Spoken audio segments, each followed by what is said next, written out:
Well, hello and welcome to The Rat Hole Presents.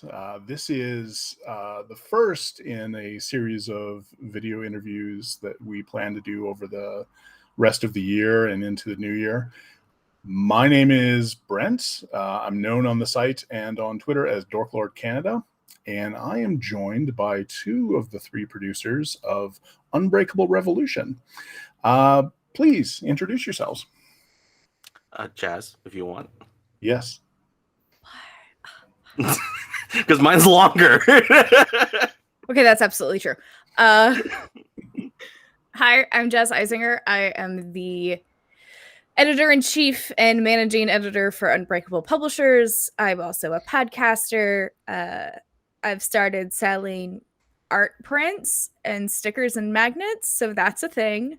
I don't have a day job right now. There we go. Thanks, Jazz. Hi, everybody. I'm Jacky, Leung, and I am Unbreakable Publishers' creative lead manager and managing director. And I am also an award-winning tabletop RPG freelance writer, editor, designer. You can find a lot of my works on the DM's Guild, as well as Drive-Thru RPG and several other publishers.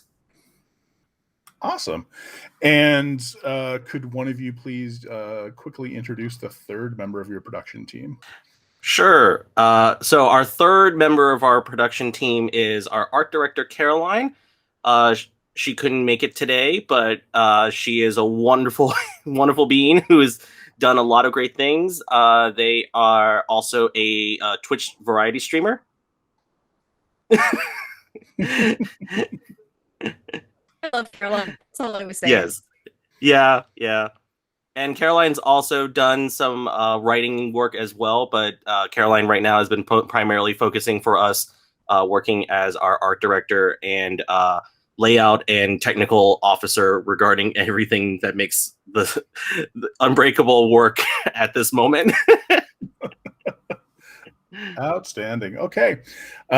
So for those who might be watching who are unfamiliar with Unbreakable Revolution is not the first book that has been put out.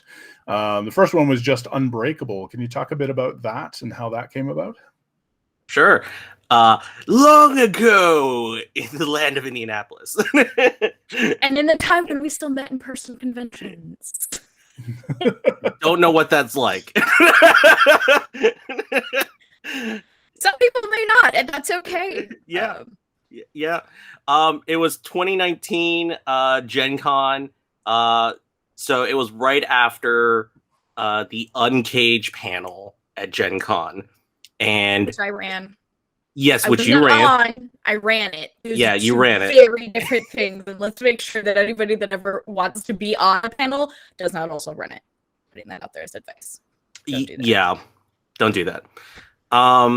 And so basically after the panel, a lot of the contributors and panelists, we all kind of went our separate ways to have dinner before any ceremonies. So basically, where did we eat, Jazz? Camps, which just closed. Oh, that's really depressing. Yeah, oh, that's really depressing. Oh, I like that location. Okay, anyways. Yeah. So we were eating dinner there, and I was pitching to the table about this idea I had about wanting to do kind of like an Asian-centric kind of supplement.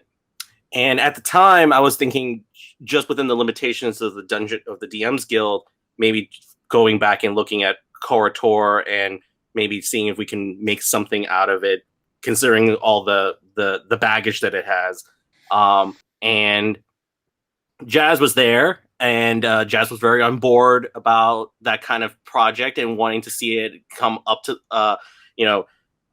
And so I think the best way it was put was that Jazz says that we should totally do it. And not even a month later, Jazz basically reached out to a lot of the Uncaged community. And then we had a big, giant open call for a lot of other creators. And basically, that's how a lot of that started. We got pitches, and we were like, oh, we have a book. Oh, we should probably like make this a Mhm. thing. They can go bigger than one book, and it should be one-shot adventures, and we should make sure that we cover a wide variety of cultures and backgrounds.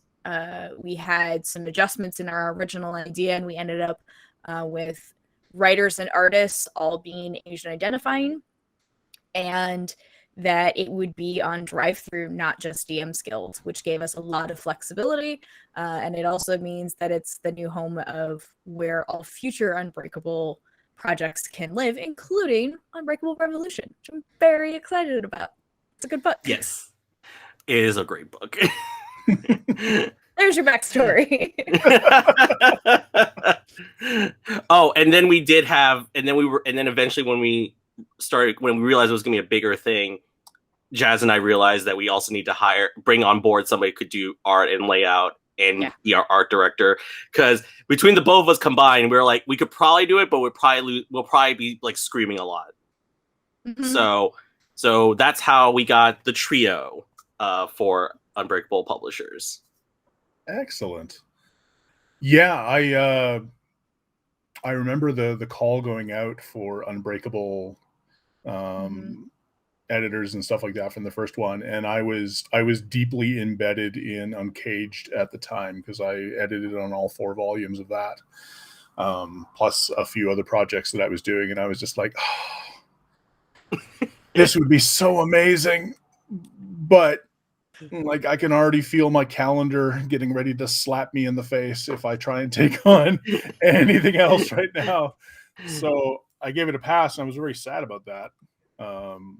I mean, not that I would have been brought on, but it's you always feel bad about the ones you don't go after. I don't know what that's like anymore. Like, I look at my schedule and I go, I just say yes to everything. No, I don't, which is the only reason I'm still alive. Yeah. I've had that. We don't talk about you. You're not allowed. You cannot make any statements on ever saying no to anything ever. I do say no. It's just very rare. I'm sensing a lot of this is a conversation we have every week. Yeah. Every week. That's fair. Jackie, why did you say yes to more things? Jackie, what do you mean? I legitimately did sign an NDA this week. And secured a couple Emmy nominations for things you don't even remember being on. No. I remember being on those projects. I wasn't aware that anyone I wasn't aware that we were going to get nominated. Right. So yes, this is a conversation we have every week. That is the Jazz blink blank. What do you mean you never say no? Because you don't. Nice. I said no. Not as often as you say yes. I mean, that's also fair. The ratio so is I kind of skewed. Brent, what it's like to make someone say no on their behalf. There you go. It's an important skill because there's anyone who freelances in like the tabletop industry can tell you that there is a very definite like fear of missing out. Like there's that fear of, if you say no, that is the last time anybody is ever going to ask you to do anything, and you have failed. And it's like, and it's not true. It's simply not true. At all. Nope, and Brent, in your case, we then put out another round of, hey, we need more people because we went from, okay, we have one successful book to now we're making several more and we need more editors. Please come help me so I don't pass out in the middle of editing the umpteenth adventure. Yeah. Might have still happened anyway, but I was glad to have you on board. Thanks. Yes, and full disclosure for anybody watching, I was an editor on Unbreakable Revolution. I am an editor on at least one more volume because I know there's a second adventure that I looked at that isn't in this volume. So I can't remember off the top of my head. Neither can I. I'm a bit fuzzy on the details, but for the viewers, I will just so you're aware, we actually have about 4 volumes planned in production line in our pipeline. Revolution's number 1 in those 4. So we got Revolution and Pathways, and then volumes 2 and 3. All of which have been announced. So this is nothing. Yeah, this is nothing new. This is nothing new. We announced all of those at session 0 in January. Yep. Yep, it was January. It's not a couple months. So, oh no, it was a while ago. Yeah.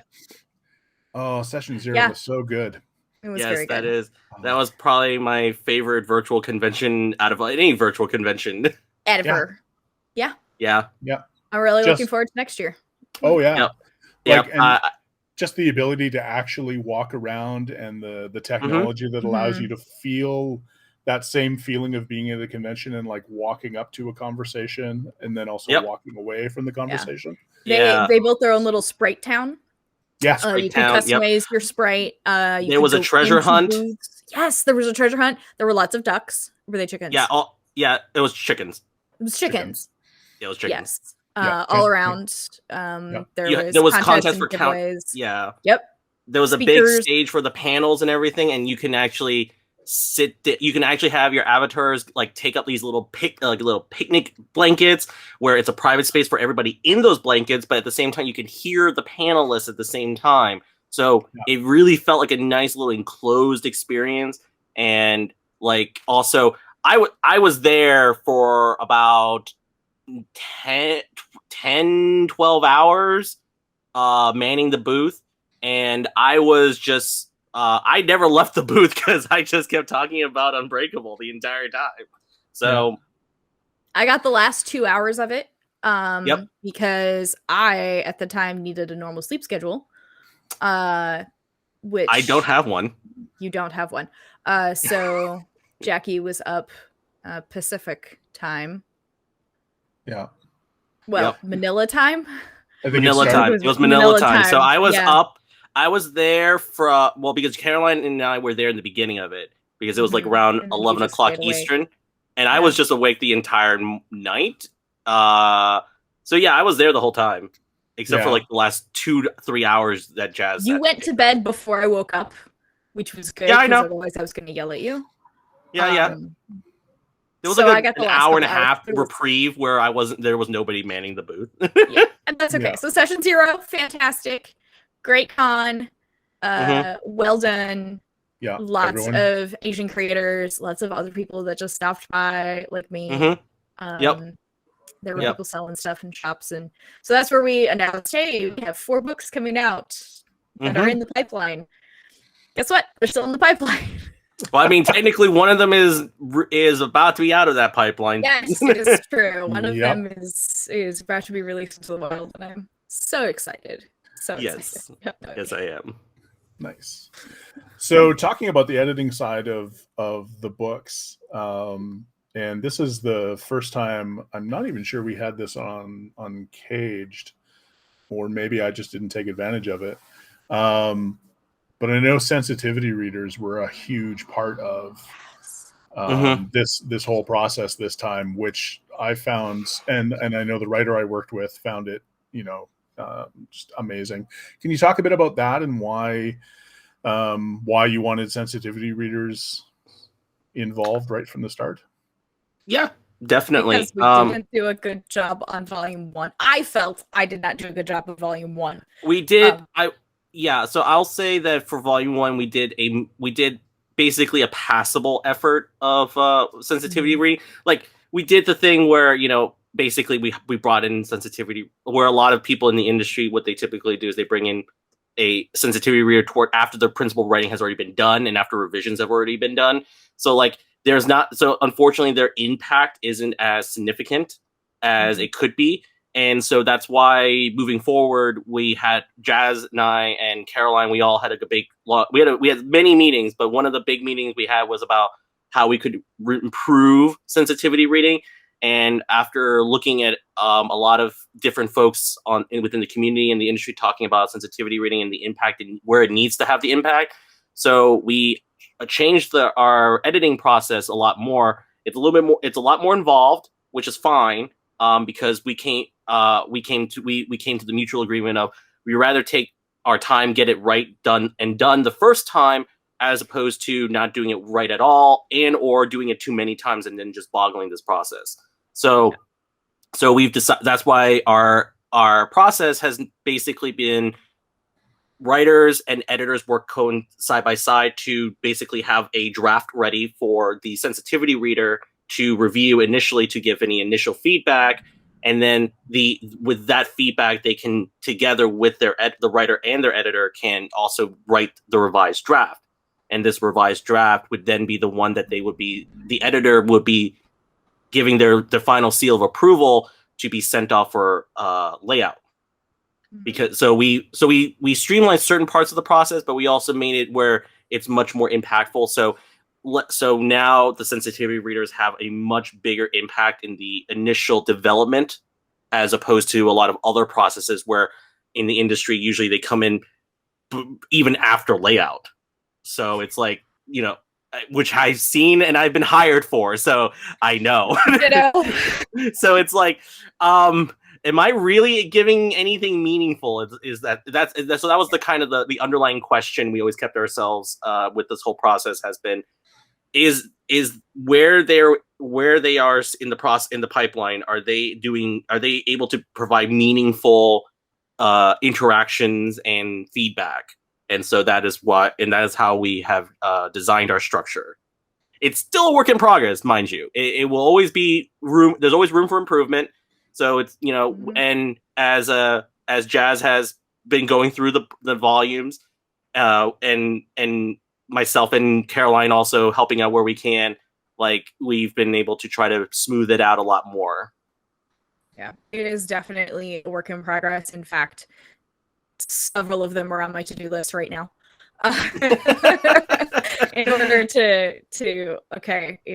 in order to determine who's the best reader for this particular adventure, we have to first identify what is needed. Right. And that's three steps too. That is a 3-step process. So yeah. And it probably should be more. So I'm kind of like building it out as it goes and learning along the way, because we've certainly had a couple of instances where, and I'm not going to name names or anything like that, but times that I look at the process afterwards, I get feedback from someone who was involved in the process, and they go, this really wasn't that great. Here's where it could be improved. Here's the feedback I have or how it made me feel. And that is really, really valuable, because I am not perfect. I am learning as I go. I've been a writer and a side editor for more than a decade. And yet I'm still learning, okay, what does it look like in this industry, in this book, in and of itself? I'm learning every single time. Okay, how can we make this better? How can we make it easier? How can we make it so that it's not such of a burden on the writer, the editor, or the person that's reading? And sometimes you have multiple people, because I think that's really important to notice. Yes, the adventure was written, and it's a Chinese-based adventure by someone who is Chinese and lives in China and has a wealth of information that they can pull from, but they also mention claustrophobia. Okay, so now we need to bring in someone that has an understanding of claustrophobia and horror elements and how to address those, and how to make sure that we acknowledge something correctly, and we give the GM highlights, and we put in appropriate content warnings. All of that goes into sensitivity reading as well. And I think that that's part of the conversation that tends to get divided online, especially, is, okay, you have a cultural sensitivity reader, and then you have someone that reads for everything else. And then you have, I don't know, a third group over here that is another person that should just read it over. Well, sometimes those people are the same person, and sometimes you need two, and that's okay. But it's such a broader concept of sensitivity reading or cultural consulting or reading for a particular theme, that sometimes, I need two different sensitivity readers that are going to give different kinds of feedback and have different interactions with the text. That is really important and does make it a more fleshed out adventure, or an adventure that is really sensitive to the fact that a GM may want to address these things and want to run it the way it's written, but we need to have a warning off to the side that says, hey, this may conflict with the safety tools we had you set up at the beginning. You know, this may cross a couple of lines and veils. Here's how we suggest you might handle this a couple of ways. So sensitivity reading and understanding content warnings and lines and veils and safety tools, they all integrate with each other in a way that can be really difficult when you look and say, okay, well, we have, Jacky, 30 plus adventures, and each of them gets handled a little bit differently. Yes, we do. So we have over 30 adventures. We have over 68 contributors between writers, editors, artists, and besides, not even including the three of us. Right. We have and over sometimes 60 sensitivity readers aren't included in there either, because I don't know that I need them yet. So it just keeps going up. Yeah, so the sensitivity reading also does affect that too. Generally speaking, though, like overall, we have for all 4 volumes coming out from Unbreakable Publishers, we have about over 70 people working on it. Yeah. You know, not everyone is in every book, but when you think about the fact that for an industry, you know, having that kind of amount of people to work on a project, a vision, a near singular vision, right, is very, it's miraculous. It's wonderful. Because it reminds me a lot also like how Uncaged started. Because that had a lot of people too. Oh yeah. And Uncaged was one of those, like, if you missed that tweet, or somebody didn't like retweet it to you, that would have been a project that you would have just completely would have been off your radar like almost immediately, because unless you were involved with, and I was just lucky enough to be in the right place at the right time and go, oh, hey, are you going to need editors? Because this all sounds amazing.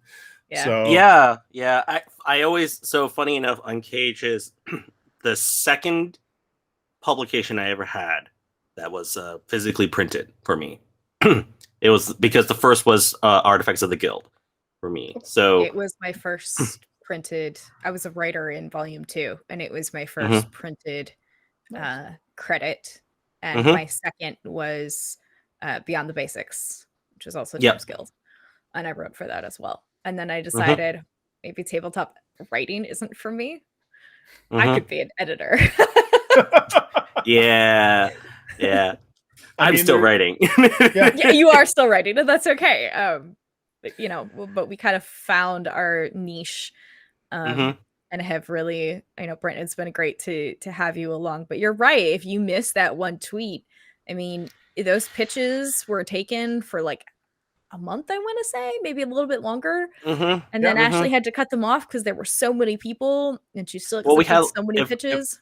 If I recall, it was over 120 pitches. Yeah. And a lot of them got published. And if you missed that initial tweet and you never submitted, it was like a long time before you finally went, oh, what is this thing called Uncaged? And we didn't want that for Unbreakable. I mean, I completely understand now, having been in that position and now having 4 books in simultaneous development, why Ashley did what she did. I love Ashley very dearly. She was on panels. I'm in a bunch of things. And I know that Uncaged really broke the mold in a lot of ways. But there are things and improvements that, as many of our contributors were also part of Uncaged, then we got contributors that weren't, and we realized there was a shorthand that we had been using that needed to be broken down for people that were like, this is going to be the first thing I've published. What are you talking about? I don't know how to use this template. I don't know what the deadlines look like. Yeah. How do I work with an editor? There's a lot that got established in that process, and that's great, but it's also not set in stone, because as we bring new people into the tabletop writing industry and editing and art, we have to understand what it was like 3 years ago when we all started, submitted a pitch into the black. Or sent a message that said, hey, are you going to need an editor?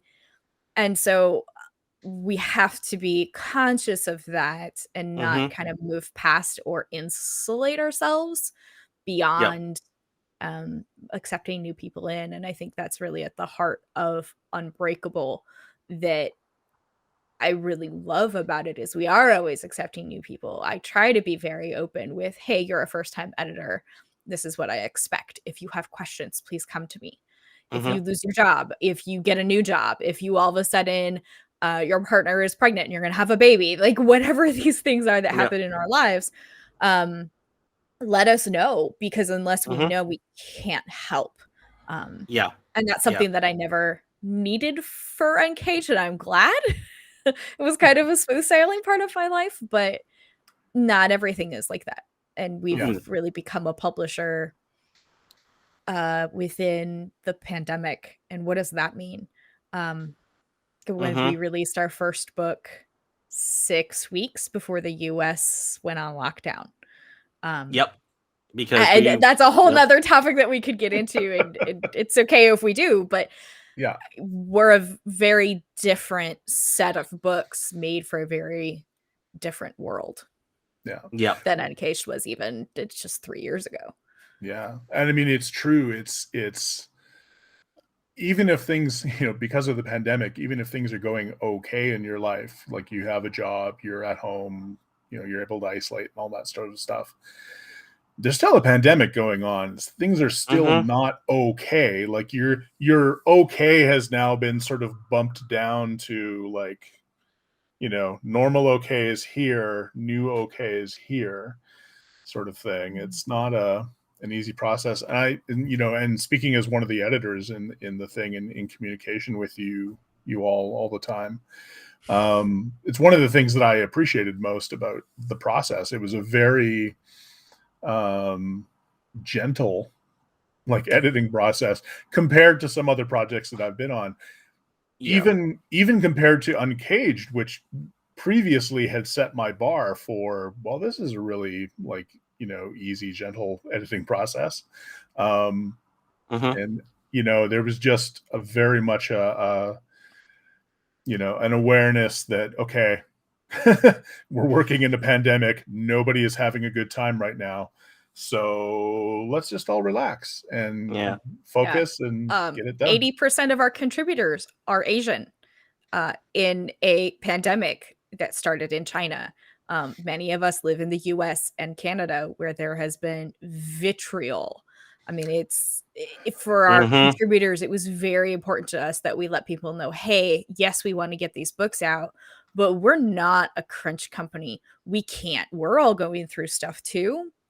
And I hope you guys will give us grace, because we've had significant issues with, let's see, Indiana, New York City, and Florida. So that's where all three of us are based. So, like, Caroline's in New York, I'm in Florida. I live in the Midwest. Florida.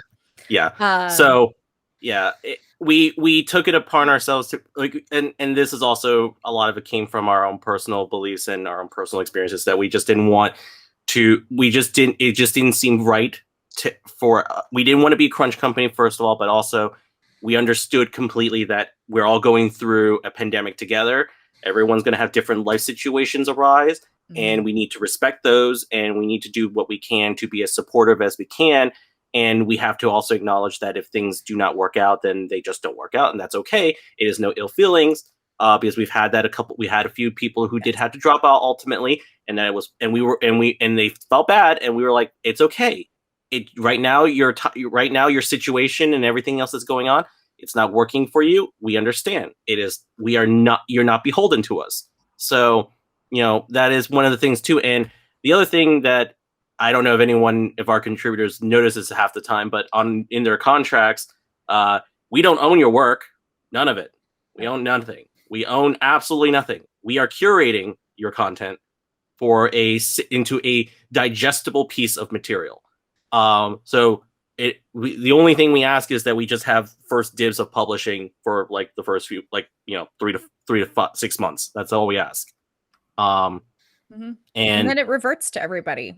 Yeah, and then it's all yours again, and you can do however you want. Everything reverts back. We want to publish it, but we're also independent tabletop writers, and we know what it's like to be, read a contract and go, okay, whatever I create from this, I'm not going to have access to, or I'm going to have to, any of my discarded ideas, I'm going to have to squirrel away and figure out a way to make it slightly different. That's one of the problems that I ran into publishing on DM's Guild, is I can now only publish certain follow-up things on DM's Guild, and I take a huge cut then publishing it on DM's Guild. And I just kind of went, that's not worth it.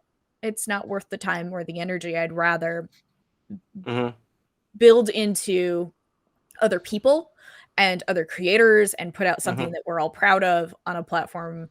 And right now it's drive-through. There are other platforms that are opening up all the time because as things have gone virtual, there's been more platforms.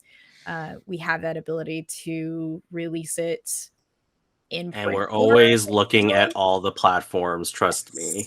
And it reverts back to the creators. And we may ask in the future, hey, I know it's been 6 months since, this contract is now up. We'd like to publish it again in a best of, or I don't even know what the future holds.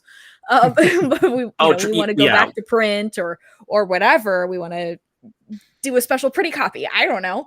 I think the one thing that I will say for any contributor for us is that you will always be involved in any kind of monetary decision that needs to be made regarding the books. That is one thing that I personally made it as a mission for myself. Because very good at that. Because a lot of it has to do with, because I'm an independent writer, and there is always that part of, a lot of the work I do, some of it do not belong to me at the end of the day, and that's perfectly fine. But there are a lot of things that I'm very personally proud of that, it is sad that when I have to give away the rights to it. And is one of those things where a lot of the decision making when it comes to how we treat our creators came from all of our personal experiences on how we wish to be treated. So we try to do the best we can and accommodate that. So a lot of things, like, for example, this is why for Unbreakable we made it as a platform for not only Asian creators, but we encourage new creators, because we want to give them an opportunity and a platform that Uncaged did for a lot of us, this was our first publication credit, and to have the ability to go through a process that is not that uncommon from a lot of freelancing jobs. I mean, some of them might be a little bit more cut and dry, but we wanted to make sure we give you at least the best experience we can. And then on top of that, we are also very beholden with the fact that we want to give everyone, the ability to develop the means of passive income, because I'm a big advocate for passive income. So, and royalties are a way to do that. And so a lot of the motivation behind Unbreakable and a lot of the ways we do things is purely for the benefit of the contributors, less so the curators, which is the three of us. Yeah, no, that sounds amazing. Every few weeks on Twitter, there's discourse around how things are priced and where should you publish it, and obviously folks have a lot of different opinions on that. And I've heard the arguments for and against using DM's Guild. On the one hand, they give you a lot of resources up front, and if you're new, that can be very valuable, especially if you're one of the things I'm thinking of is if you're a new writer and you want to put art in your stuff, well, we have art for you. And that's something that a lot of writers, unless they are also writer artists, I studied English and also life drawing. can be very scary. And so I can see why a lot of new writers would like be thrilled with that, and maybe not see the finer print in their contract where it's like, yes, you've created all these wonderful things, and they no longer belong to you. So you can make money off of them, but you can't take them anywhere else. Exactly. Yep. And one of the things that I appreciate about us being able to, on volume 1, realize, no, DM's Guild isn't going to work for Unbreakable, is Revolution never would have happened. It's 7 different adventures covering all sorts of different systems that none of them are coded for Dungeons and Dragons. And you can't have a book like that unless you have an understanding of the independent marketplace and where those people shop and what are they looking for, and also have the platform for them. And that's not something that DM's Guild can support. So we went to the independent version, the drive-through RPG, and I've been fairly pleased with that platform and the audience we've been able to get, and how easy it is to run something where you have 20 to 30 people per book, and you don't have to worry about making sure everybody gets paid. Yeah. That's pretty great. And I mean, other platforms like Itch are really great for... Itch is really good if you have 1, maybe 2 people working on a project, because then it's easy enough just to do the, you obviously trust each other enough to work on a project. You should trust each other enough to do the math split at the end of the, for the money. Well, Jacky and I both have Itch pages. I think Caroline may have them as well. That's where we put the stuff that isn't Unbreakable. That's where we put them on Itch. And on drive-through, I think. I will say for Itch, it's not exactly like, it's not off the table for Unbreakable publishers. It's just that we need to be in a position where we can, actively make sure that the funds are properly distributed.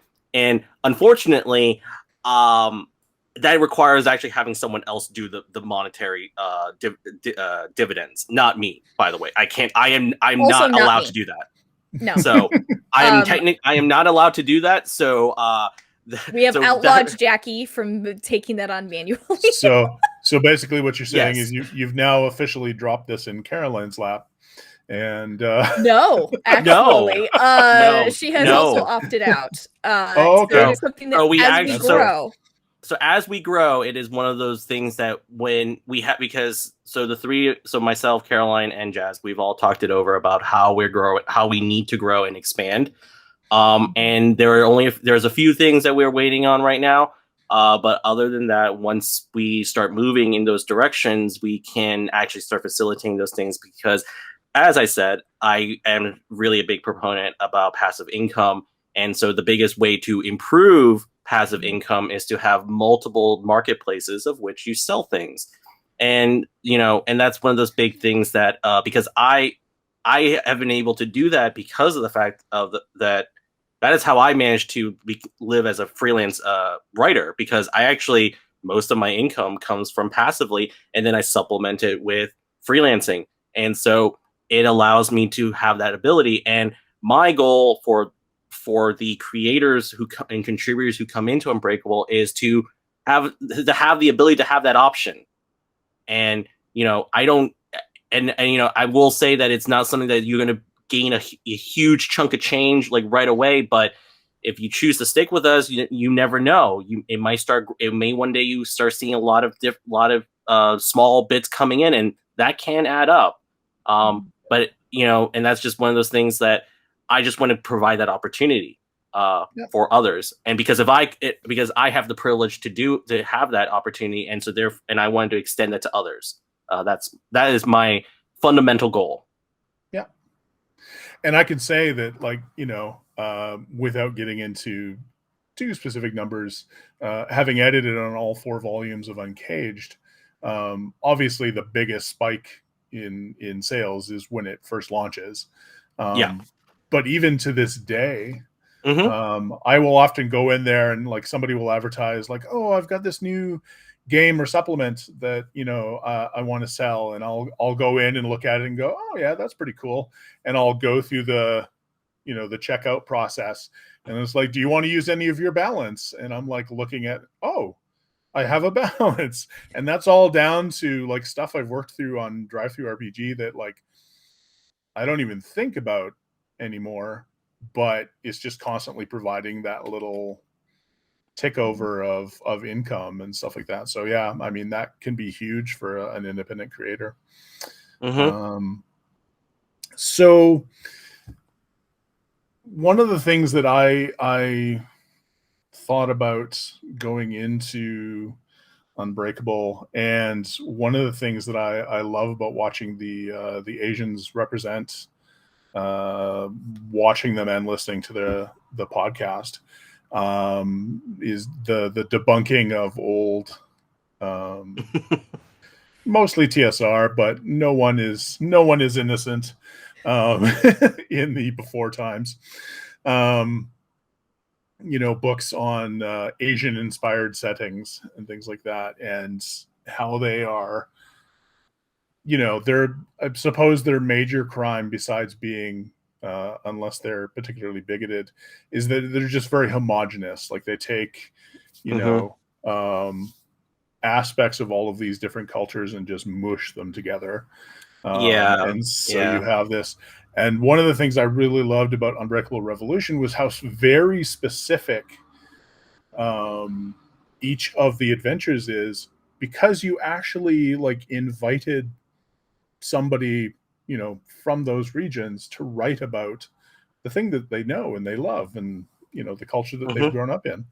Can you talk a bit about sort of that process and how important that was to you? And sure, absolutely. So a lot of the early phases, a lot of the things that when you regarding other non-Asian publishers creating like Asian centric inspired settings, usually what they'll happen is there is a reduction that happens, and what they'll do is they'll combine time periods, they'll also combine regions, they'll also combine religions, culture, and subcultures. Because if you look at like Canada or the continental United States, there are subcultures and subdivisions because there's regional qualities that are everywhere.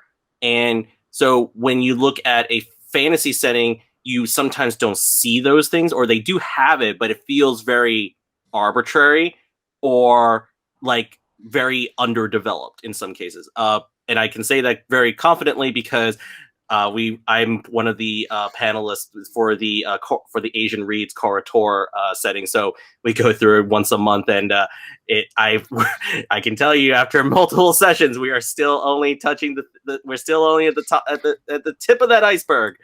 But I will say that one of the most important things especially when we started moving towards the own voices movement for our anthology, that was kind of where it became much more personal for a lot of our creators. And I think that's when, because it's so personal at that point, and even in Revolution, it's very personal. Actually, all of our future releases, I've read through at least most of them, and every story is very personal because it is a reflection of our experiences, within our culture, our experiences with our own culture in terms of how we relate to that culture, and then also the things we've absorbed and taken from the stories that we've heard from others within our culture, and even just how society views it. So like I can give a perfect example. I can use my own adventure that I wrote for Volume 1. So mine's the last adventure in Volume 1. It's the largest one. I'm sorry. I couldn't cut it down any further. I tried. Anyways, it's large. It takes on the fact that it's about the Chinese zodiac, and it's about it takes a little spin on one of the older origin stories about the Chinese zodiac. So there's usually the normal story is that there were 12 animals.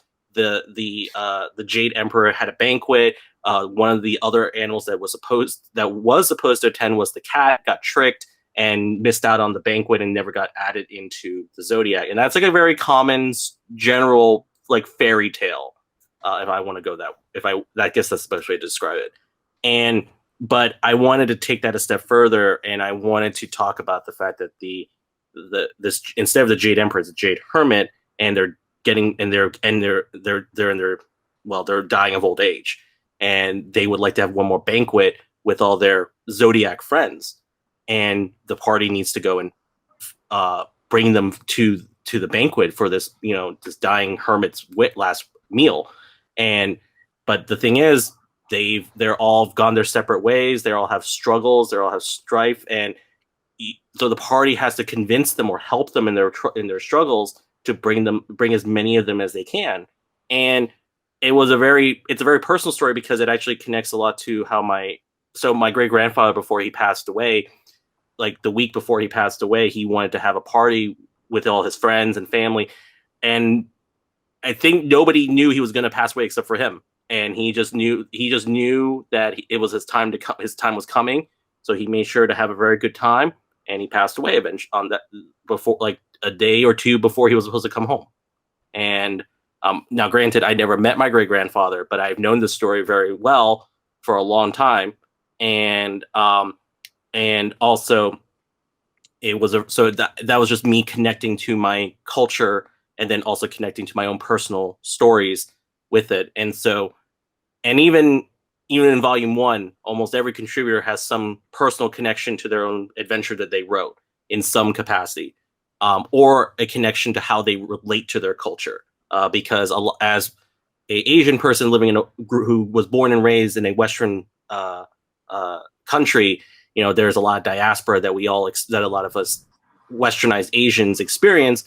And so it is one of those things that we had allowed our creators the opportunity to explore, even if it was not something we intended. It was probably, if not entirely, accidental that happened for most of us. But I know, like, for Daniel Kwan's adventure, it was connecting to a archaeological dig that he went through, and bringing that forefront. And so that's how you got that. And so it is one of those things where I'm very happy and proud that for our first volume, a lot of people were able to connect with their culture and their personal experiences and stories, because that was probably the best thing. And remember Steve's adventure, Jasmine? Yeah. Mm-hmm. Because so Steve wrote an adventure called The Temples of Labiang, and that one was based on Steve's personal experiences going up a temple as a kid. And that was what inspired that whole adventure. And so, again, it's very personal, but it's still rooted in it was rooted and inspired by Vietnam and an actual temple. That was located in the mountains. So it has become a way where it has become a way where there is a part of us that just comes out naturally through those adventures, because there's so much that we can relate to it. Nice. Yeah, I can definitely say, like, as someone who reads a lot of and has read a lot of, like, setting books and stuff over the stuff that's written by people who are specific to that culture or are bringing, like, a part of themselves into it, that is always that's the good stuff. Like, that's the stuff you want to engage with. That's the stuff you want to bring to the table. I mean, of course, 13-year-old me was, thrilled with, Oriental Adventures from TSR, because I was 13. I was 13 and a dumbass. So, as every 13-year-old I've met is. But yes, yeah. I understand where you're coming from. So you grew up in flyover country. Yeah, I think that's one of those things but I will say, like, that's one of the things we touched on even when we talk about Oriental Adventures on Asian Represents. It's like we understand and respect that, you know, at that time, because even for a lot of Asians, we've accepted over the years, like, things that are Asian, that are inspired by Asian cultures or settings, and then realizing that we probably shouldn't have. And it's just because there was at the beginning, there's such a lack of representation. And not only that, like, especially for that time period, it's like that's when a lot of, like, Asian, especially specifically Asian, Chinese and Japanese cultures and aesthetics were starting to become very popular. And, you know, it is not something that we should be upset or be ashamed about liking. It's just that as we've grown older and as time has passed, we need to recognize that the content is inherently problematic and that we could do better. Yeah, exactly. All right. So what's next for Unbreakable? I mean, I know, which seems a horrible question for me to ask, given that, like, you know, we're still 5 days away from the release of the first book. But what's up with the second book? Like, Pathways? and Okay. Yeah, and like, sort of what's, I guess specifically what's next, and then sort of what Sure. generally does the future hold for Unbreakable? So This is a conversation we have every week. Yeah, by the way, we do. This is another one. But I will say, so the next volume we're doing is another indie TTRPG anthology. So just like Revolution. So for anyone who's watching, Unbreakable Revolution features adventures that are basically meant to work with almost any indie RPG system you really could imagine. We do have some that are optimized for specific ones, but they are meant to be accessible. So don't misunderstand that when we do indie RPGs, they're not inaccessible. We purposely make sure that the rule sets for those games could be accessible anywhere.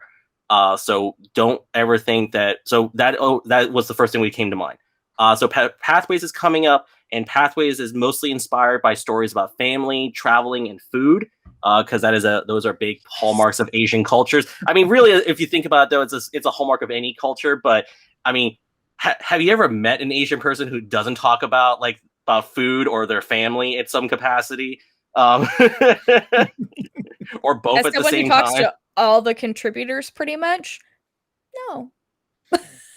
So, like, we have stories that are going to be inspired by those by those kind of themes, and then we have 2 D&D 5e anthologies coming out, Volume 2 and 3, which are the actual successors and sequels to Volume 1.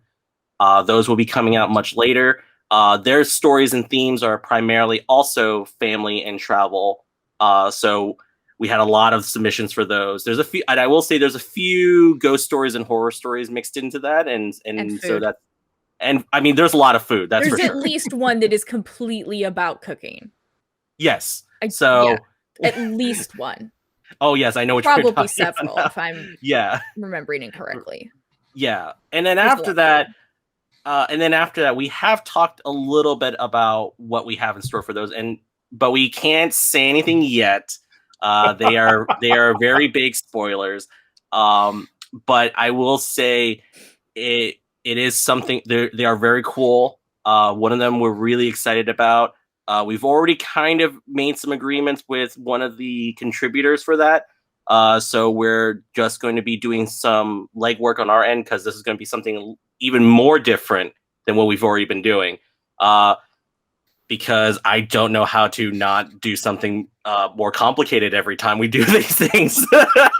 I'm also hoping for 2022 that we can get into the convention scene and that's safe and accessible for people. Yeah. I have goals, like having convention booths.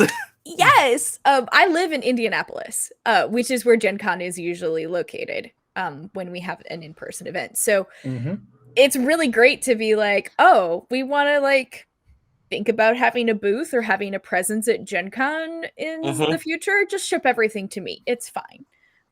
because that saves so much on freight and so much on logistics. Yes. Having been to and actually vendored at several conventions downtown Indianapolis before, not Gen Con. That's my pleasure convention. Yeah. But everything else, it's a logistical nightmare every time. But that's one of the things I want to get us into when it's safe and when it makes sense and when it's financially feasible. That too. Yeah.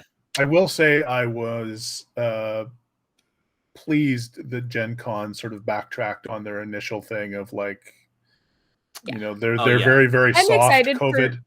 For 2021 to not end up as a major outbreak in my city. That would be nice. Yep. I don't know that I'm going, and I'm okay with that. I've made peace with that. Yeah. I already had to say no. And given how the current trajectory of things are right now, I'm already declining on things like PAX Unplugged. But basically, our plans for the future is pretty much we do have a few projects we do want to kind of get ahead of. So we are making some preliminary plans, and then the other big thing is that to eventually have some convention presence. Nice. That may or may not be my baby. Okay. I love cons. I love working. I know cons. you do. I'm a weirdo like that. I love like cons. You know, it's gonna be basically you and me yelling at each other to take breaks because we're gonna be standing behind that booth the entire time. Yeah. Okay, just so you're okay. That was the crushing thing for me for 2020 was that I had been saving up and making plans to hit conventions in 2020. Like that was going to be my year. Yeah. I'd gone to work and set out my travel, like portioned out my vacation time, and it was like, yeah, 2020 is going to be my year. Global pandemic. Yeah. Well, suck it, Brent. Yeah, you know, that was also 2020 was also gonna be the year where I was gonna do more than one or two conventions too, and I was like, well, I guess that money goes to something else. Yeah. And most of us have been able to be like all of our contributors have been safe, even if people do get COVID, they're not typhoid marrying it. So like we've been pretty lucky as a group. I just know that going into the future, you know, we got to make sure that before Unbreakable jumps in with 2 feet, that it's something that is going to be helpful and useful and not just Jacky and I ribbing each other for hours on end. But it has also expanded the virtual convention space, like Session 0, which I would love to stay up through the night and talk to people all over the world. I don't think we mentioned at any point. I was starting to do a count when we were first accepting pitches, which was about this time last year. And I think, Jacky, correct me if I'm wrong, we're at 12 countries represented over these 4 books that we have. That sounds about right. Because continental US, Canada, Australia, South Korea, UK, South Korea, India, Philippines.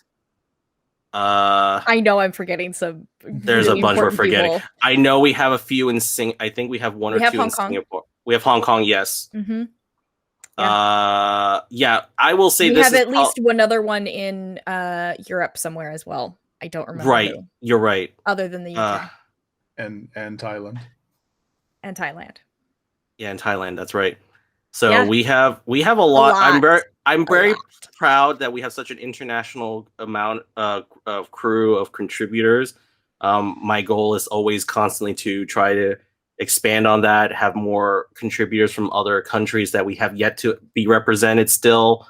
So that is something that's always a personal goal of mine. It's like, oh, we have a new there's a person of this background and culture with it's like, yes, we want them, we want to welcome them. So yes, I'm big on the recruiting because I want to see more adventures. That has been one of the biggest things I've loved about Unbreakable is reading everybody's stories.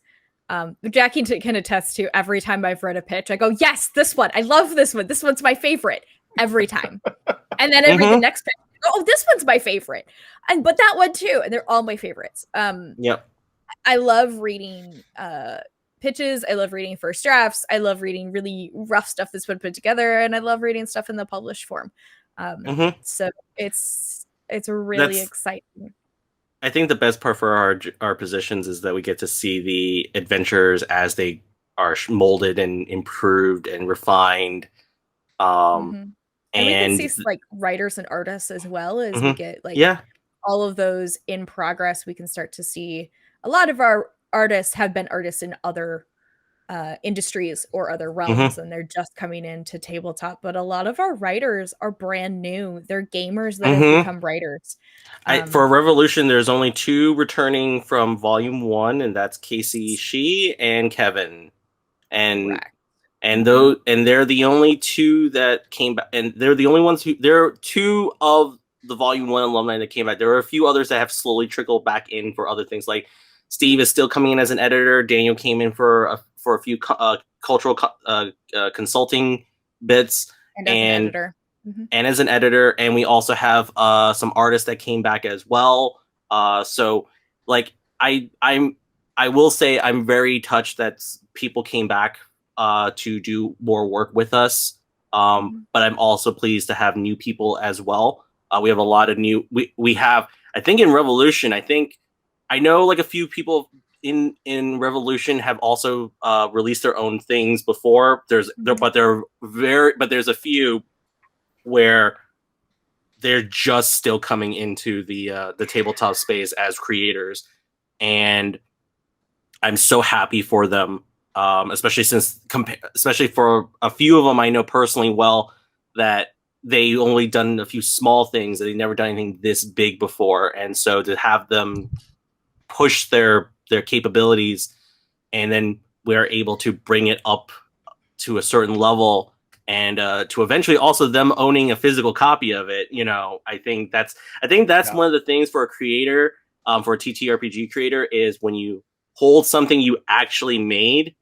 Like digital is great and all, but holding the physical, tangible thing you made, I think truly gives that emotional connection of, I made this. I genuinely made this. And this is going to be a thing that other people will have in their homes, in their bookshelves, that they will give to other people.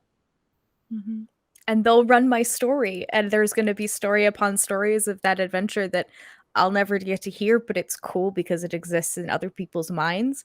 Yep. There's something about that. And our cartographers and our artists and our layout folks and everybody, that idea of that permanence, that untold ripples. Which is also why we made a big stride to make sure all the contributors had a chance to write a small bio for themselves. Yes. Because that was something we did pick up from Uncaged as well, but we took it a step further because we wanted to make sure that everyone had the means to self-promote as well. So that is something that we were very adamant about, because we want this platform to be a place where people get in, have their first taste into the industry. So if other people want to hire them, there's ways they can at least know their name. If they have social media accounts, they know how to contact them, and being able to do so. And I will also comfortably say that, like, I've been reached out by a few people before asking for, like, people who have been, for seeking sensitivity readers or creators who are Asian. And I would usually be like, okay, well, let me reach out to our community, see who's available, if they're willing to do it, if they're interested, and I'll come back with, and if I can come back with a list for you, I will. And that is the thing that I also made sure that for the community, that was something that was very important, was that just because I am the person who's out there talking about it, I'm not the one who manages anything. I'm really just here to provide that platform and make sure it is utilized and that no one's mistreated. And so that is my goal. I think that maybe answers your question the best, Brent, out of everything that we've said, is where is Unbreakable going next? It's wherever our creators want to go. That's where we'll go. That's where we'll make a platform. That's where we'll make sure that people are treated well, that they have buffer, that they're not asked to do crunch. There's a few times where we ask people to do crunch, but it's usually ourselves. It's mostly ourselves. It's mostly ourselves. But I mean, that's where we're going next, is how do we make this bigger, better, reach more people, reach a bigger audience, reach a bigger contributor base? How do we make Unbreakable the place for stories to get told and art to get made and books to get published? I think that's where we go next. And it starts unironically, with Unbreakable Revolution. Nice. Well, I think that's probably the best note we can possibly end on. Unbreakable Revolution comes out Tuesday, August 17th on Drive-Thru RPG. And we'll put links to everything in the show notes as per usual. Thank you both so much for coming and chatting with me today. I love talking about tabletop stuff. Where can people find you on the internet if they're interested in tracking you down? Jazz? I am on Twitter at Orange Like Jazz. I have orange glasses. My name is Jazz. Go find me at Orange Like Jazz. It's the easiest way. I have a website that's linked there. I have an actual play podcast, kind of more of an improv show now, but we use Ruyatama rules when we remember we have a rule set called Heartbeats Cast or Heartbeats Podcast, a heartwarming fantasy. So you can hear me on that. I think we're at episode 45 now. That's another we don't do crunch kind of podcast. Very slice of life, very lovely. I adore it. So that's where you can find me. I'm most active on Twitter. That's where you can find all my links. Hire Jazz for editing. Yes, please hire me for freelance editing. I do that. I've edited websites. I've edited resumes. I've edited someone's 2 chapters of a novel. You have edited how many TTRPG books at this point? I don't know. Several. I'm open for freelance work. Let's put it that way. I'm open for contract work. Hire me. Hashtag hire me. You've also been a managing editor, so yes, I've been managing editor, and I'm technically editor-in-chief. Yes, you are. There we go. And I've been a marketing manager in a past life, and I used to work at Barnes & Noble selling books to schools. So I've done fundraising, I've done books, I've done book signings. I'm kind of an awesome person. You should get to know me. You should. Thanks, Jazz. Thanks, Jacky. And anybody can find me on Twitter at DeathByMage. I usually am there all the time. I will retweet mostly a lot of wonderful projects by the wonderful TTRPG community. And I just publish a lot of games. I have a lot of things right now I can't talk about because of NDAs. They're cool and awesome. I can't wait for the world to see those. And then you can also, if you want to get any updates on Unbreakable Revolution or any of our future Unbreakable products, please just follow us on Twitter at unbreakable_pub, or you can sign up for a newsletter at unbreakablerpg.com. I just remembered I'm also a game designer. Yes, you are. That came out for like a year and a half. I wrote what I think is the best game in case you wanted to play your own version of Great British Bake Off. So I have an indie game up on itch. It's called Ready, Set, Bake. It's the best catchphrase of all time. So it's on itch. You can also find that through my Twitter, but I also have other games like Storm und Drag, which is the Lasers and Feelings version of oops, we're just going to replicate the night that Mary Shelley wrote Frankenstein. Very 18th century lit nerd sort of game, and a couple other games, a safety tool I'm working on, several games in process. So that's what I do in my other free time. I make games. Yeah. Yes, that copious free time that we all have. Well, thank I'm you. unemployed, so hire me. That is Please hire fair. Jazz. Yes, please hire Jazz. Well, again, thank you both. For anyone watching this, obviously you knew how to find the Rat Hole YouTube site, but you can also check out everything else the Rat Hole does at TheRatHole, all one word, .ca. I have been your congenial host. We'll go with You've been a that. fantastic host. Oh, thank you. And you can find me on Twitter at Dorklord Canada. Thank you both again, and we're out.